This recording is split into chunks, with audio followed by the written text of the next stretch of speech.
Газиз тавышлар, Казан утлары журналы һәм Татарстан радиосы тәкъдим итә.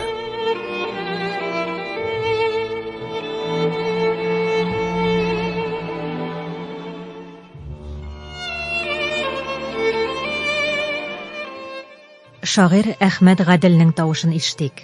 2012 елның февраль аенда аның 70 яшьлек юбилее уңаеннан тапшыру. Әхмәт Мөхәммәдхади улы Гадел Гаязов шул ук елның 13 ноябрендә вафат булды. Тапшыру Татарстан радиосының фондында саклана.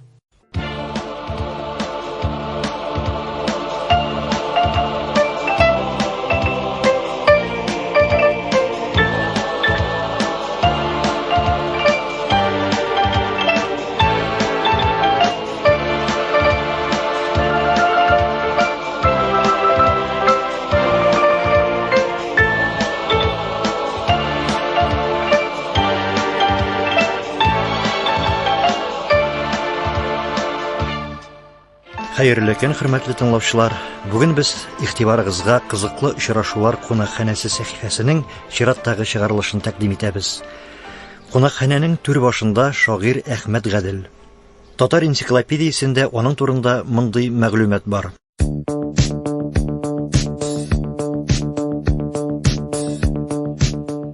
Әхмәт Хади улы Гаязов, Әхмәт Гадел, шагыйрь, кинодраматург. 1977 елда Мәскәүдә Максим Горький исемендәге Әдәбият институтын тәмамлый. Гомер юлында газета хәбәрчесе, мәктәп укытучысы, Татарстанның телевидение һәм радио тапшырулар комитетында тәрҗемәче, Республика халык иҗаты йортында һәм мәдәният министрлыгында методист, СССР әдәби фондының Татарстан бүлеге директоры була. Татарстан кинематография дәүләт комитетында хезмәт куя. Татарстан язучылар берлеге рәис урынбасары булып эшләй. Әсәрләре 1960 елларда басыла башлый.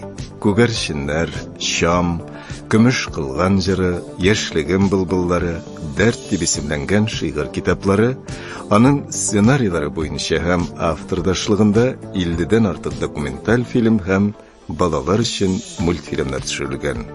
Ашхабадта һәм Мәскәүдә үткәрелгән Бөтен союз кино фестивальләре лауреаты.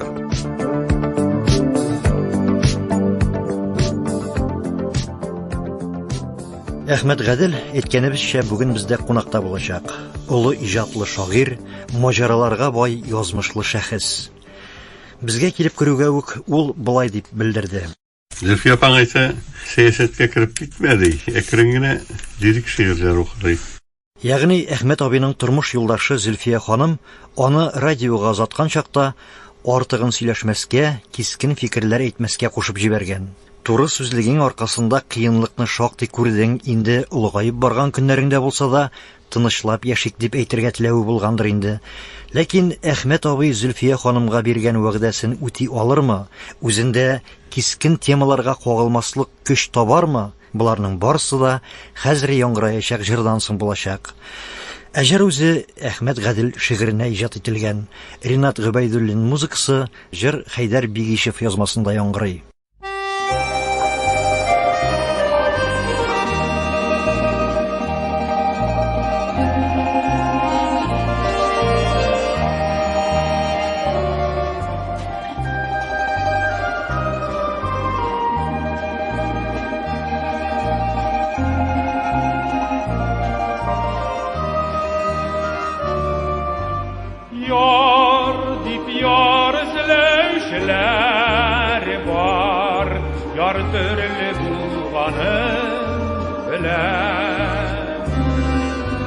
Ярга җиттем дигәнгә,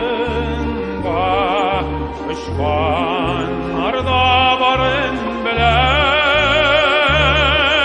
Күңелеңә авыр алма, тормыш түгел алсу алма.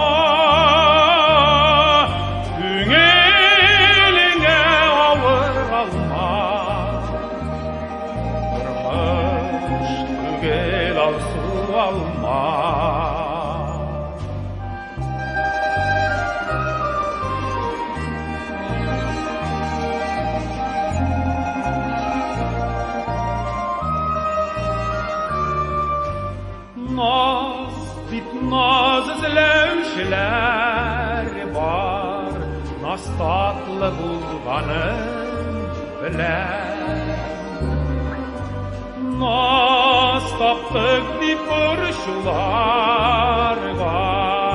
шуңганнарда барын беләм. Күңелеңә авыр алма, тормыш түгел алсу алма. Күңелеңә авыр алма, тормыш түгел алсу алма.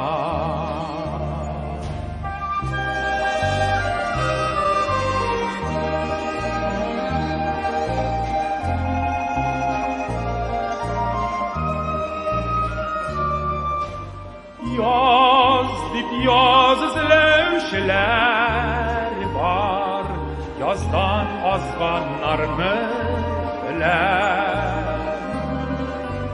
Аздан күпкә ирешкәндә, юлдан язганнарны беләм. Күңелеңә авыр алма, тормыш түгел алсу алма. Күңелеңә авыр алма, тормыш түгел алсу алма. Тормыш түгел алсу алма.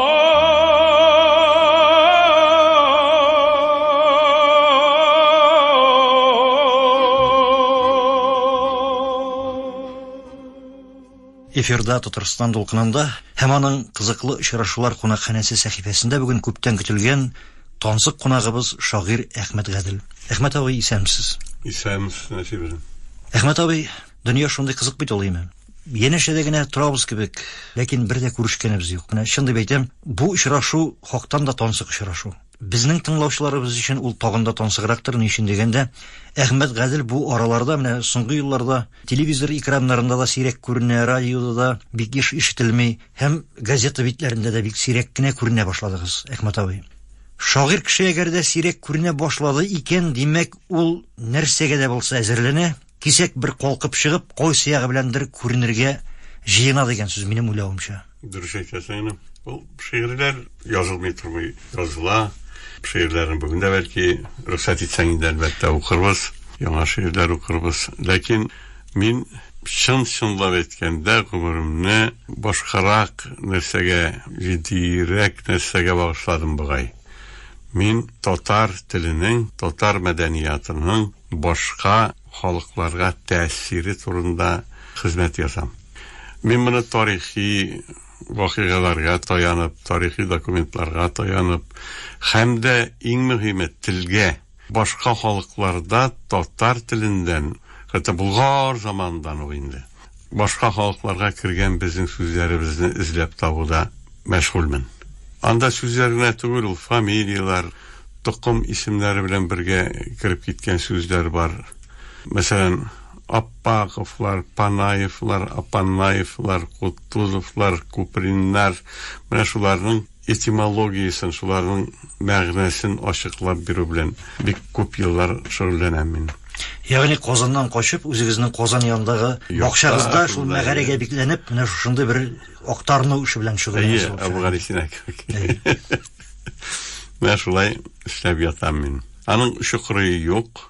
Ләкин безнең эшебездә хырыйбыз бар бит. Миңа инде киләсе елда 70 тула. Субханаллах. Мин яшь малай түгел инде, хәзер карт. Бабай. Шуңа күрә мин ничектер хәтта ашуына бардыр. Ярдәмчеләр бу мәсьәләдә юк. Менә бәлки дуслар белән сөйләшеп, менә университет студентларын шушы эшкә кушып, бер-ике кешене алфавит тәртибендә сүзләрен тизеп китеп булмас микән, чөнки үземә генә аны җиңеп чыгарлык эш түгел. Аннары ара-тирә кызып китәсең дә менә хикәяләр, повестьлар туа. Алар бәлки күптән тугандыр инде, чөнки алар тормыштан килә. Минем малай чагындагы күзәтүләрдән туган хикәяләр, повестьлар бар менә. Казанларында Хәтер җиле дигән повесть ята. Аннары минем тормышта булган вакыйгат Хәтер әйбер, ул Хәтер повесть, ул Сукыр Кәрим турында хикәят. Тагын бар инде беренче менә шундый повесть хикәяләр. Алар инде ара-тирә менә шушы эш арасында ял итү булып киләләр. Күптән түгел Мәдәни җомада Габи дигән хикәя чыкты. Әхмәт абый, менә балачак дигән сүз чыкты бит әле сезнең телдән. Балачак дигәч инде мин үзебезнең шушы кызыклы очрашулар кунакханәсе дигән сәхифәнең хасиятен искә төшереп куйдым. Без бит инде тыңлаучыларыбызга бу сәхифәдә килгән кунагыбызны реплам белән күрсәтергә тиешбез. Аның тормыш юлында чагылыштырырга тиеш. Нәселе дә, балачагы да, ата-аналары да, куйган хезмәтләре дә. Менә шул балачактан башлыйгыз. Сезнең туган яклардан. Аннан соң моның бер бәләкәй генә эские бар. Әхмәт абый, сезне белмим түгел бит инде. Беләм, иҗатыгызны да күпмедер беләм. Үзегезне дә бер вакытны әле шәһри Казан чагында эшләгән чагында бер бүлмәгә утырып бер йөкне тарттык име. Ләкин шуңа да карамастан, менә бу дөньяда минем яхшы белә торган бер 1000 дустым булса, шулар арасында мөгаен Әхмәт Гадел иң серле дустар. Теге бергә күпме генә аралашсак та белеп бетерми торган, ачылып бетми торган бер ачылыгыз инде. Мин алай йомык кеше дип әйтәм. Андый дип әйтмим, мин йомык түгел, Әхмәт Гадел әлбәттә. Ләкин менә ничектер сезнең тормыш юлыгызда, биографиягызда кара таплар ясыйсыз да куясыз үзегез име. Менә нәрдән шәр булган. Ничектер югалтып, юлны чуалтып куясыз, моторын әйттереп. Ак таплар була инде. Ак таплары. Кара тап була. Әхмәт абый, сез үзегез кайсы якларда туып үстегез? Мамалышта дип беләм инде. Мамалыш районында Акшишмә авылы дип атала. Рәсми. Мин лиспромхоз малае. Урманда, урман сәнәгатендә әни эшләгән. Сугыш вакытында кайтып, авыр еллар инде. Әти сугышта булган вакытта. Мин шул сугышка киткәннәрнең соңгы сәламе 41 елны әни белән саубуллашканда мин бәлки калганымдадыр инде. Чөнки яралып калган инде. Яралып калганымдыр дигән. Менә шул 3 яшьләр тулганда без нидән киттек инде. Хәзер Кумазан урманчылыгы дип атала ул. Ул поселоктан бик матур поселок Салайды ул. Киттек Әбдигә, Әбдилис промхозына, әти сугыштан кайткач, аны Әбдилис промхозына җибәрделәр. Җитәкләргә шул промхоз сәнәгате белән. Менә шунда шактый гомер яшәдек. Аннары инде таң күчеп киттек, илек кызык иде ул. Һәрдә бәлки шулайдыр ул. Илек җитәкчелек эшендә эшләгән кешеләрне, коммунистларны 2 ел эшләдем бер урында, аларны күчерәләр иде. Менә шулай йөри торгач, без ярды дөньяны айкаганбыз инде. Аннары минем хылыкка кирип калгандыр инде, үзем дөнья айкап йөри башладым. Ундан Татарстандан алып име Көнбатышка, бөтен Украина, Белоруссия, Прибалтиканы, хатынны Зөлфия апаны да шулай үзем белән йөртеп аннары әйләндердем әле дөньяны. Аннары Татар бугазына Сахалинга кадәр дөньяны әйләнеп йөреп кайттым. Хезмәт белән кем булып кына эшләргә туры килмәде анда. Слесарь, монтажникта, химиядә слесарь булып та име. Мин урман техникумында укыдым Лубянда. Анда алган белгечлек буенча да эшләдем. Компрессор машинасы дизельдә механик булып та эшләдем. Тракторда да эшләдем. Мин эшне бик талымламадым инде. Мәктәпләрдә дә эшләдем, укытучы булып та. Алай ничек килеп чыктысың ул, Әхмәт абый, менә теге дөнья гизү. Менә шу холыкта булгандыр инде ул, белмим. Шигән каны юк була инде безнең канда. Бәлкем Ходай Тәгалә менә шулай иттереп шагыйрлык куәсе салган бу егет йөрсен әле дөньяны, күрсен әле кешеләрне, аңласын әле, бу дөньяның серенә төшенсен әле дип йөрткәндер бәлкем, кем белә бит. Бәлки алай да булуы мөмкин. Шигырьләрендә мин яза башладым бит. Менә күчеп киткәч, Әбдилән без күчеп киттек. Әбдилән күчкәч әле Нурминский саласын әти салдырды. Күпмедер эшләде. Бер ел чамасы Хәсәнша дигән авылда тордык. Мамаш районында ул. Менә шул саланы салып бетергәч, аны Алексеевск махсус механикалаштырылган име лиспромхозга күчерделәр әтине. Механикалаштырган дигән сүзләр ул анда барбер кул белән кисәләр иде. Аннары гына 54-55 елны гына техника кайта башлады. Механика беләк булган инде. Механика беләк булган. Менә бүтән Куйбышев диңгезенең, Куйбышев диңгезе 57 елны булды ул. Аның беренче дулкыннарын мин күрдем Алексеевский ярларында, теге Закамда. Аның су ага, су белән анда нәрсә генә яр буена ибит.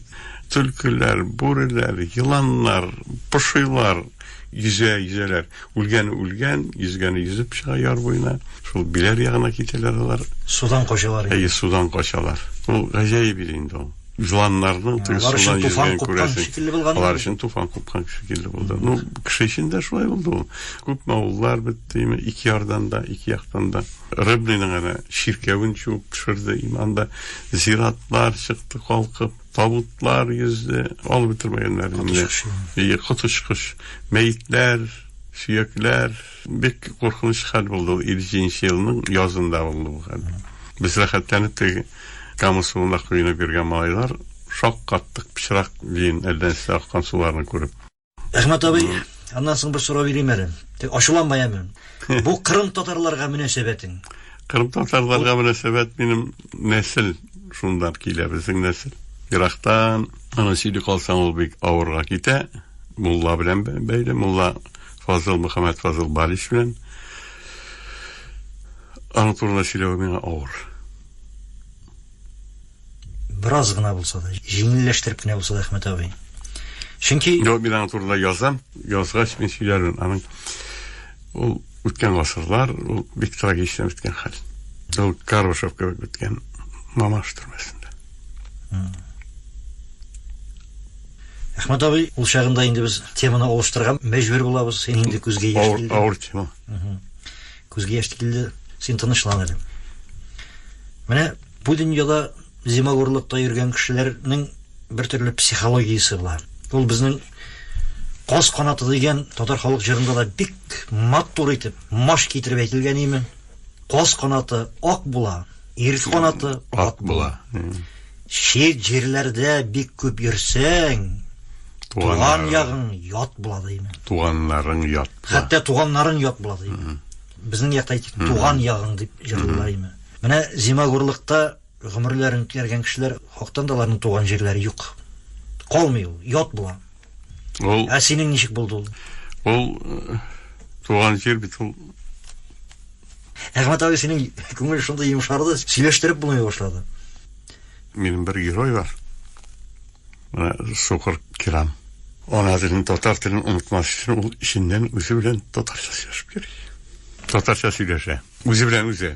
Біздің халқында идеалләштірмейм, түрлі кішілер бар. Тіліне, милләтіне, қатта туғанларына қарата да бек яуыз, bir taraf қана түгіл, яуыз қарашы кішілер бек көп бізде де.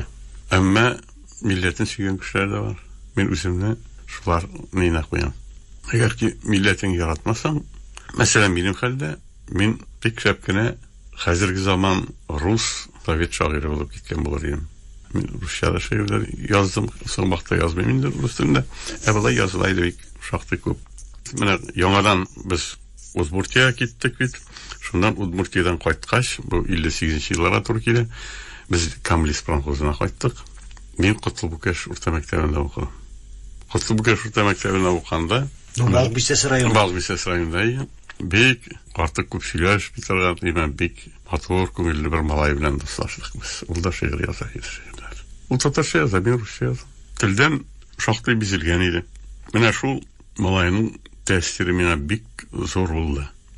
Ол қазір танылған шағыр, зор шағыр біз Рауль Фейсулин. Міне аның тәстері болды. Рауль ашамын тұқтар шағырлары білен таныштым, дуслаштым. Радив Ғатаулин білен, Роберт Ахмаджанов, кәм башқалар шул яқташ шағырлар білен. Сондан мен етем, біздің тіл бет ескеткіш матур. Неге мен мұны нашар білем. Нақты берене башладым, яза башладым. Мына шунда міне бүгінгі күнге қадар ана тіл бізде язам. Һәм тілге қарата қазір әлі менің хәтір нашар түгіл. Яш шағында мен тілдеріне су ішкен кәбек шайдым. Тілдерін тез үйренейдім мен. Һәм менің шағыштырырлық мүмкіндіктерім де бар. Мен ишеткен, мен білген тілдерден зор тіл болып саналған инглиз, алман, француз, испан тілдері білен шағыштырғанда, ғараб тілі, біздің тіл ұтышлы, фонетик яңғырашы бек күшлі біздің. Біздің тілде бір 40-лап, 60-лап, бәлюр кебек ойнап тұра, фонетик яңғыраш бар. Теги тілдерде ол, қатта инглиз тілінде де 7-8-ден артмай. Міне біздің тыңлаушыларыбыздың білмегендері оңлап кетсін әлі. Мен де оңламайым. Нәрсесін ол фонетик яңғыраш? Фонетик яңғыраш шул сөздің музыкасы. Менә мәсәлән, бәллур дип әйтәбез без. Бәллур. Башка телдә менә мондый яңгыраш бар ул французларның әсе булуы мөмкин. Йомшак гомумән юк. Эреп китә торган юк башка телләрдә. Немецта бар ул, немецта йотыла. Мәсәлән, менә әйтик, майсар, пчак, майсар. Әхмәт абый, без әйдә синең үзеңә тагын урап кайтыйк әле. Мен куркам да инде, нишен дигәндә үзең турында сүз чыктымы, син җылыйсың да җибәрәсең. Юк, ул миннән тормый бит ул. Авыр. Әйттең менә шу Рауль Фәйзуллин дигән егет йогынтысында инде татар әдәбиятына килеп кирдем дибеме. Татарга Рауль алып кирде мине. Менә ул әдәбиятка кергән чорлар, әйтик, беренче тапкыр басылулар, беренче тапкыр дан алулар име. Беренче тапкыр төшенкелеккә бирелүләр име. Әлбәттә, иҗатта бит инде ансы да була. Бит ишектер төшенкелеккә бирелгәнем юк минем халкыман ди түгел. Әмма куанган чаклар булды инде. Район газетә чыкканда да куанасың инде. Шул бик куанычлы хәл бит ул. Беренче әсәрләр, беренче шигырьләр чыкканда ул искиткеч рәхәт инде ул. Малашагында. Менә үзеңне җинче күккә менгән кебек хис итә йөрисең. Әхмәт абый, менә минем белән эшләгән шагыйрьләр үзләренең кайчандыр 5нче класста укыган чагында район газетасында басылып чыккан шигырьләрен эзләп таптылар. Да, шул көннән аларның хезмәт биографияләре башлана икән, шул көннән аларның хезмәт стажлары башлана икән. Менә синең хезмәт стажың кайчан башлана? Менә шул көннән. Ул көн кайчан? 57 елда беренче шигырьләр чыкты Удмуртский комсомолец дигән газетада. Монсы рус телендә инде. Рус телендә чыкты. Анда Олег Поскребышев язган иде. Ул танылган шагыйрь Олег Поскребышев һәр исән түгелне. Анда булай да шагыйрьләр бик күп түгел Удмуртиядә хәзерге заманда да. Легендә алар русча язса да киләчәктә бәлки Удмурт шагыйрь булар дип бик аңганнар инде. Синнән Удмуртта ясарга тырыштылармы? Район газетасында минем шигырьләр күп чыкты инде аннары. Шул 58нче елның җәендә без кайтып киттек. Мин 8гә күчтем анда инде. Беренче китап чыккан чаклар. Беренче китап чыкканда мин куануында, куанмавында нәрсә икән аңламадым. Минем үземнең кулыма 2-3 китап эләкте. Ул китап хәтта юк та ул инде хәзер. Поезд дигән рус телендә беренче китап чыкты минем. 63нче елны чыкты армиядә. Советская армия нәшрият чыгарды аны. Анда 23 шигырь бар иде. Хәрби шигырь, патриотик, солдат тормышыннан инде берничә шигырь. Булай мин нәрсә икән аңлап бетә алмадым. Бу зур тираж белән чыкса да, 50 мең тираж белән чыкты ул. Шәйхләрдә шунда иде, таралды да бетте. Минем хәзер китапларда юк. Монсы мактану инде моның. Юк, мин мактамыйм. Хәтта үземдә дә юк, халыктар алып бетергән дип. Юк, үземнең мине дураклыкны әйтәм. Мин үземне саклый белмим. Кеше килә дә инде, кая бирәсенә җибәрәсең инде. Әхмәт абый, менә бу соранлык юк. Монда Казанга килгәч, синең укыган чагында иҗат, студент тормышы. Әлбәттә инде гаилә кору. Укуымда минем Казанда булмады бит. Инде Мәскәүгә китү, мин үземдә хыяллана идем. Уны бетергәч мин әдәбият институтына килергә җыенып йөрдем. Әти исән булган булса, әти үлеп китте минем 61нче елда. Әти исән булган булса, мин Мәскәүгә укырга киткән булыр идем. Менә әти вафат булгач, күңелдә шундый әйбер туды име, әтинең дәвамчысы буласы килде. Урман буенча. Киттем Дубянга. Урман академиясенә.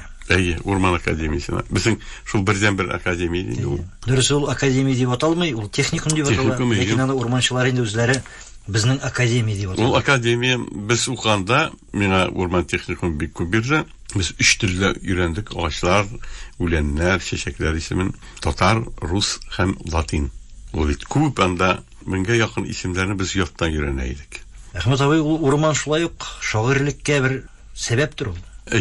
Урмандан да, укганда да, практик вакытында да шигырьләр дә туды. Һәм беренче мәртәбә техникумда укганда көйләр дә туа башлады. Татар моңнары. Әхмәт абый, беләбез, син үзең күңелең белән бик тә моңлы кеше, шуңа күрәдер синең шигырьләреңә иҗат ителгән җырлар да бик күп. Әйдә менә бу урында шул җырларның берсен тыңлыйк әле. Ярым яр, Мәсгүдә Шәмсетдинова музыкасы, аны Искәндәр Биктаһиров башкара.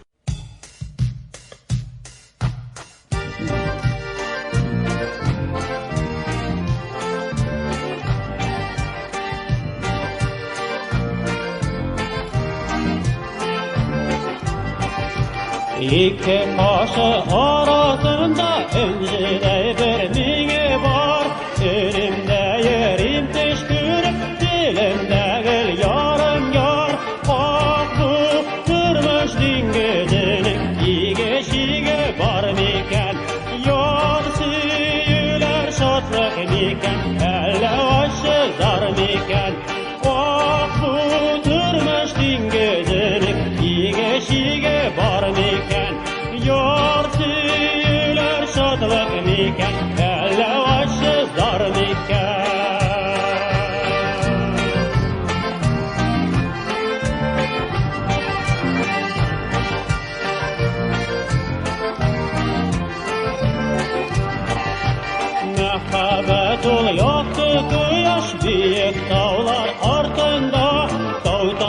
Аны жеңер идім, сүйі ярым хақына.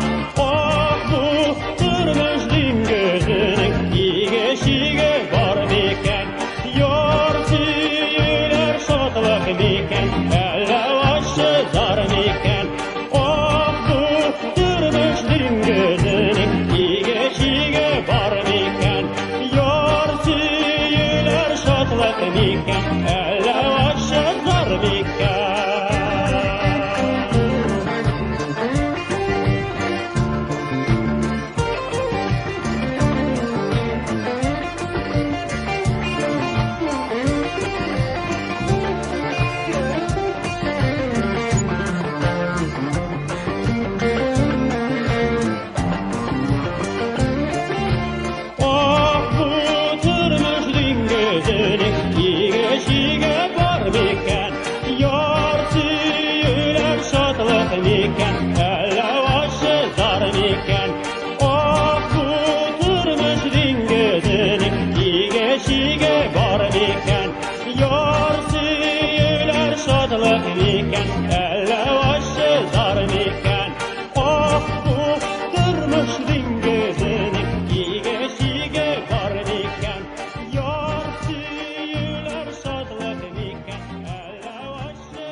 Әхмәт абый менә урманчылар техникумын тәмамлагач, әлбәттә инде совет заманында шулай бит урманчы булып эшкә бару мәҗбүри булгандыр.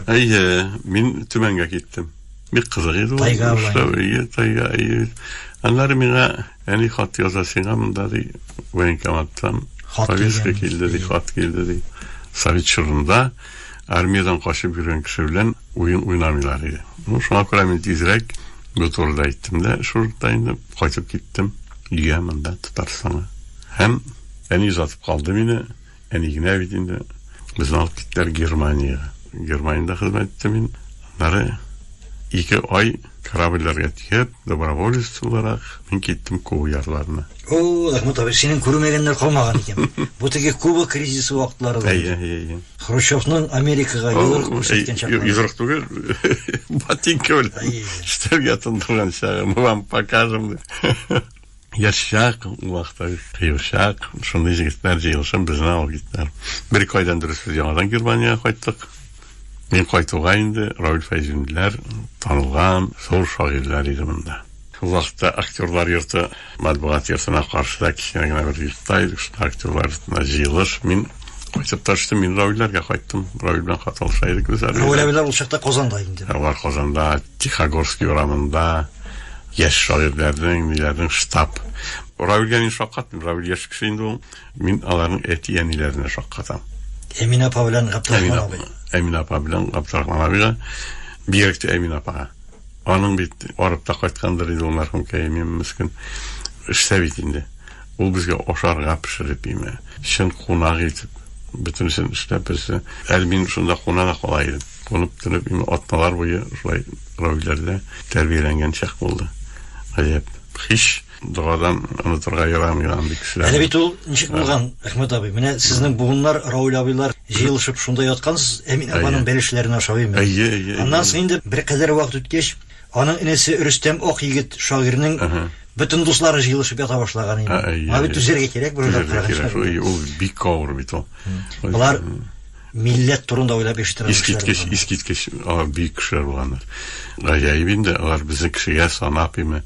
Үз баласын кебек күреп име, ошатып, бичертеп, сыйлап, безнең әдәби ниләрне тыңлап, бәхәсләрне, шигырьләрне, менә шундый кешеләр булган. Бик сирәк кешеләрдән. Инде Рауль минемчә бик бәхетле кеше. Аннан соң Әхмәт абый монда Казанда эшләп калмады, кансыңдыр дип уйлыйм инде. Юк. Мин Казанда эшләп калдым. Шул дөнья гизеп китүең шунда булдымы инде? Юк, әле соңрак булды. Шундан башлангандыр иде ул. Мин киттем Түбән Камага. Ни өчен? Мин армиядан, Германиядан комсомол путевкасы белән кайттым. Һәм ул Түбән Камага иде. Төзүшкә ул инде бөтен дөнья шауладан да, бөтен армия шаулады. Менә Татарстанда Түбән Кама, нефтехимия флагманы име. Бөтен яшьләр име. Хәтта теге Западный Украина, алар инде үз илләреннән чыгып китүне яратмый, Көнбатыш Украина егетләре. Хәтта алар да киләбез дип адреслар алышып, bir ikisi kildi de bagay. Rus jigitlerinde Belaruslarlar mında bütünüzü ağıldı indi. Şulay dip gülegenler inanam yaxşı Hem külü bilgenler. O Sovet çorunda андай bir verbovka meselesi bir kınık koyulgan idi. Ben Kanada şey başladım min.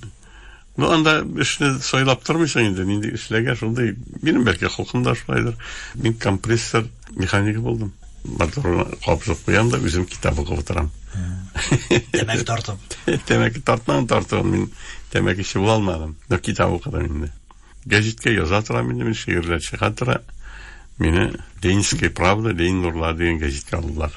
Men armiyada 64 yılını Jurnalistlar Soyuzu'na kirgan kishi. Belki menden qartıraqlar xayr bar mikan elimda.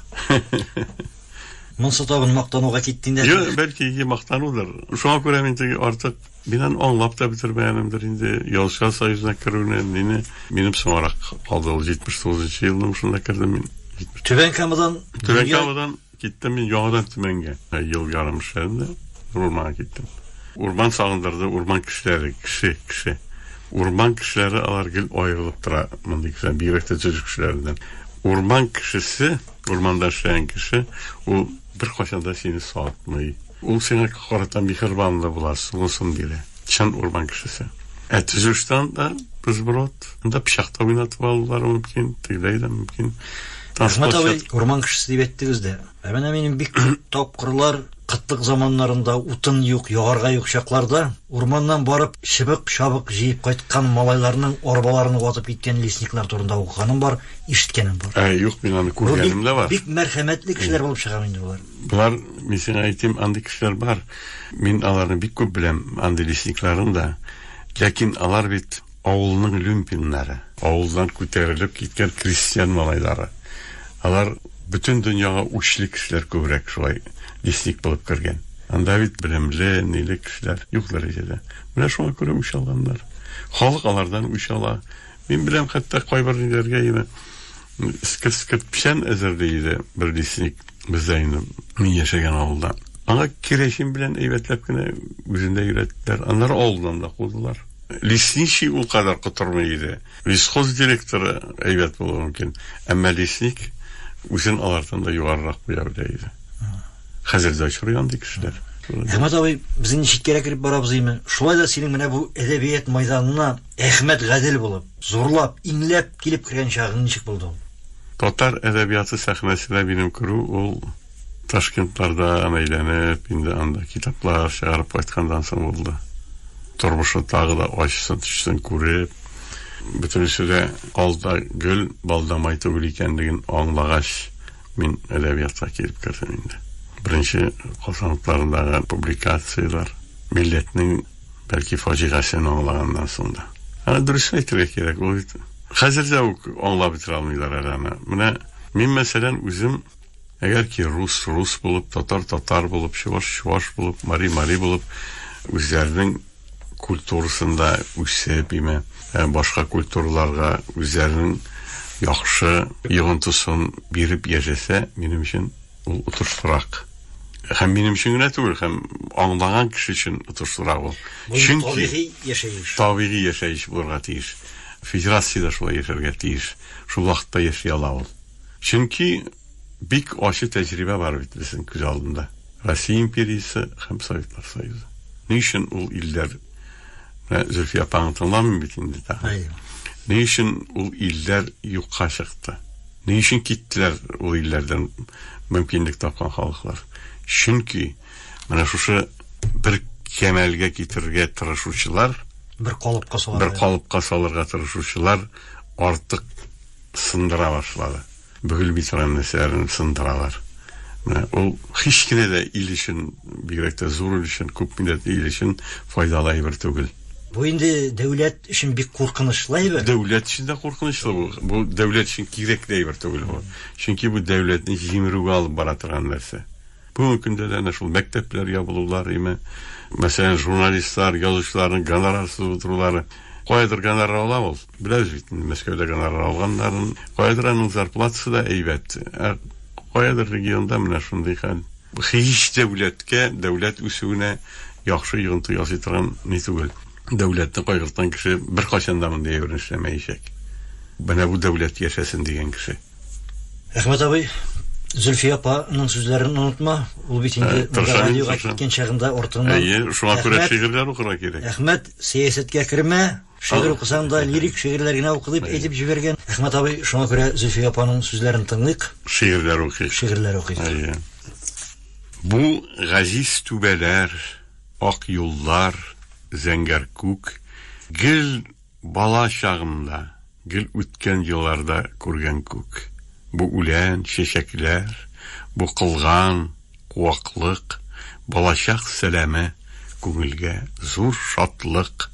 Тезләнәм, баш иям, туган ил алдында, саҗдәгә иеләм мин ватан алдында, тузаны канымда, сулары жанымда, һәр җиле бураны уйныйдыр канымда. Эй ватан, мөхәддәс һәм газиз илкәем, читләрдән кайтканда каршылар әнкәем, бабамнар кабере, әпкәем кадере. Эй бөек ватаным, җан-җаным, илкәем. Син мине тудырдың, назладың, үстердең, син мине пакладың, сафладың, бүз күрдең. Син генә вижданны сакладың, ялгышсам хакладың, керләнсәм акладың.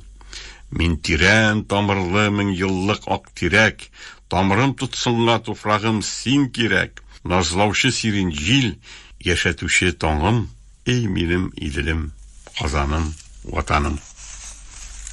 Син дә күр, һей тырыш та инде син хыял, җанымның йомгагын сүтәсең, һей сукыр да инде мәхәббәт, гел мине читләтеп үтәсең. Ömrüm буе мин эзләдем, таптым дип ничә кат алдандым. Мәхәббәт ул ерак бер томан, тулгана уфыкта алланып. Һей тормыш, гаҗәеп зур бәйрәм, китмәсин, очмасын күкләргә, гел мине әйләндер, гел әйлән, ашыкма сүзеңне җипләргә.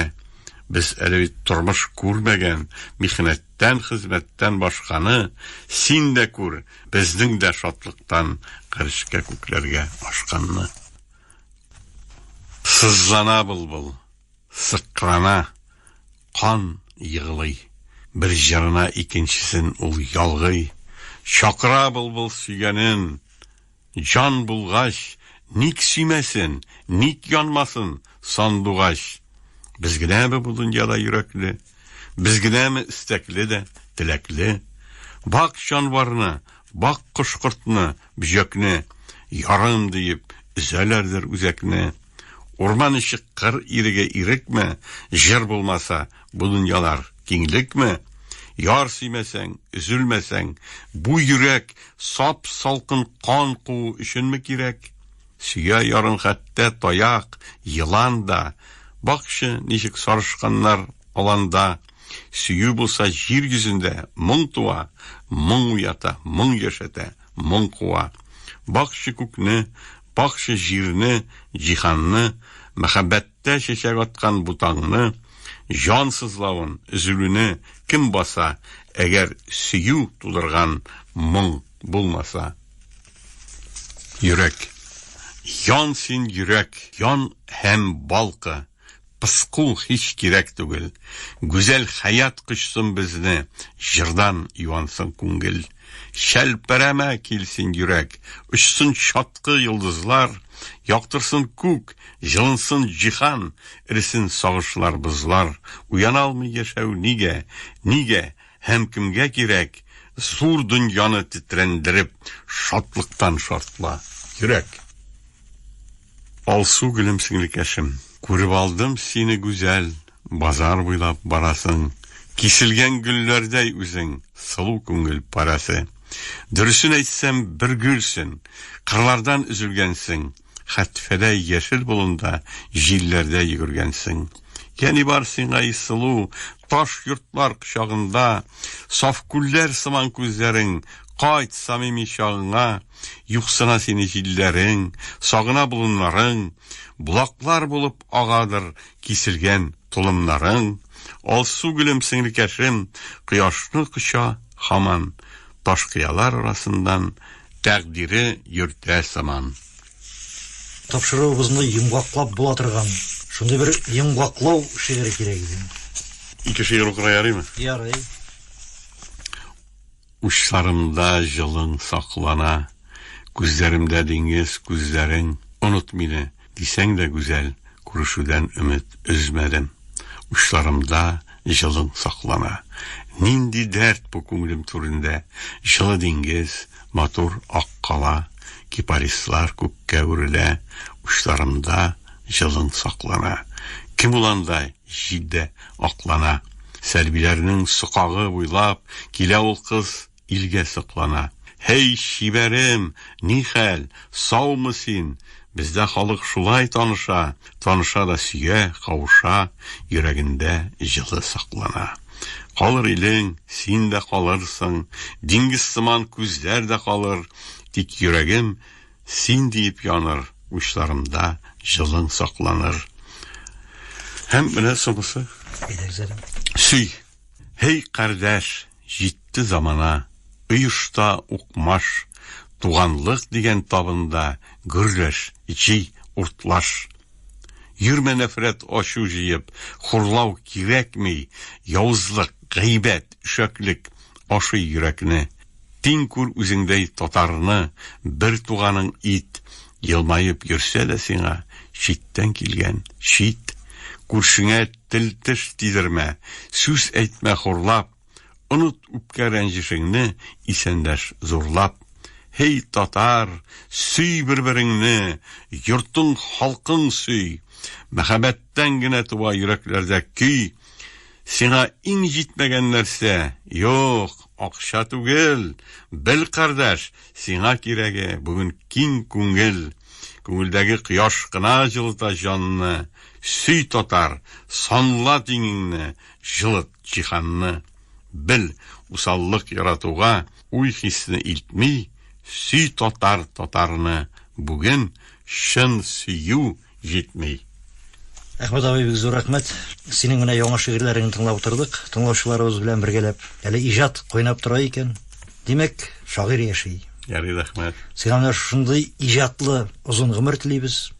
Яңа шигырьләр көтеп калабыз. Һәм инде үзең әйткән гыйлем юлында, фән юлында битмәс түкәнмәс сабырлык, яңа ачышлар телибез. Амин, амин, бик зур рәхмәт. Радио тыңлаучыларга татар шигъриятен, татар әдәбиятын һәм гомумән татар телен, татар мәдәниятын үз күңелләрегездән һич кенә вакытта да силеп төшерә күрмәгез. Чөнки кеше үзе булып яшәгәндә генә кеше булып яши ала. Дөньяда яши ала. Сау булыгыз. Кызыклы очрашулар кунакханәсе сәхифәсенең бүгенге чыгарылышында шагыйрь Әхмәт Гадел катнашты. Очрашуыбызны аның шигыренә иҗат ителгән тагын бер җыр белән тәмамлыйк. Мәсгүдә Шәмсетдинова музыкасы «Хой бу дөнья». Җырны Айдар Галимов башкара.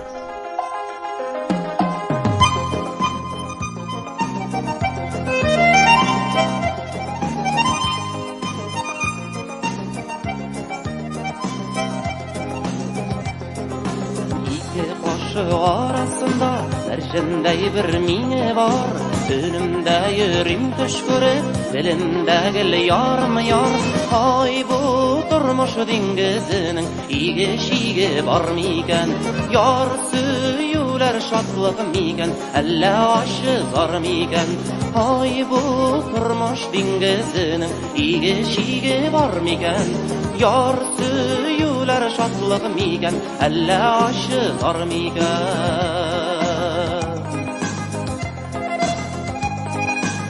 Biləm bu saf şişmədən soğuşu minə yazıb, Tuttuğul şəfsiz soğum, tuttuğul xəlləl lazıb. Ay bu durmuş dingizinin igi-şigi var miken, yar süyülər şadlıq miken, əllə aşı zar miken. Ay bu durmuş dingizinin igi-şigi var miken, yar süyülər şadlıq miken, əllə aşı zar miken.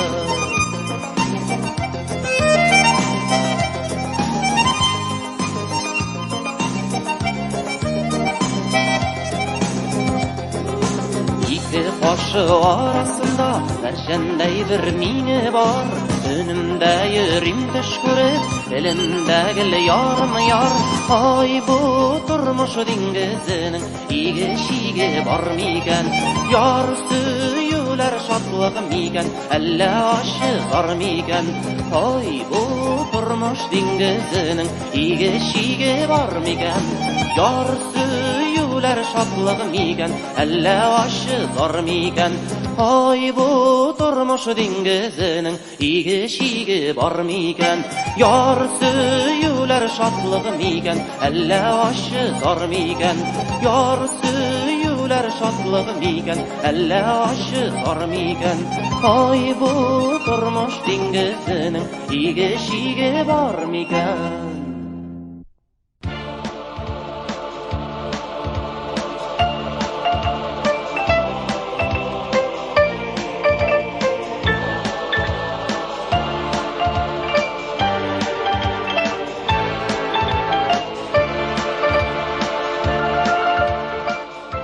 Hürmetli radyo dinleyiciler, tapşırığımız tamam. Sizden xat haber kütüp kalabız. Adresimiz indeks 420-095 Kazan, Şamil Usmanov uramı 9. yer. Tatarstan radyosuna. Tapşırığının müharriri Nasim Akmal, rejissörü Ramil Hidayatullah, tauş operatörü Gülüse Jabbar. Sağ bulağız dostlar. İller günler imin bulsun.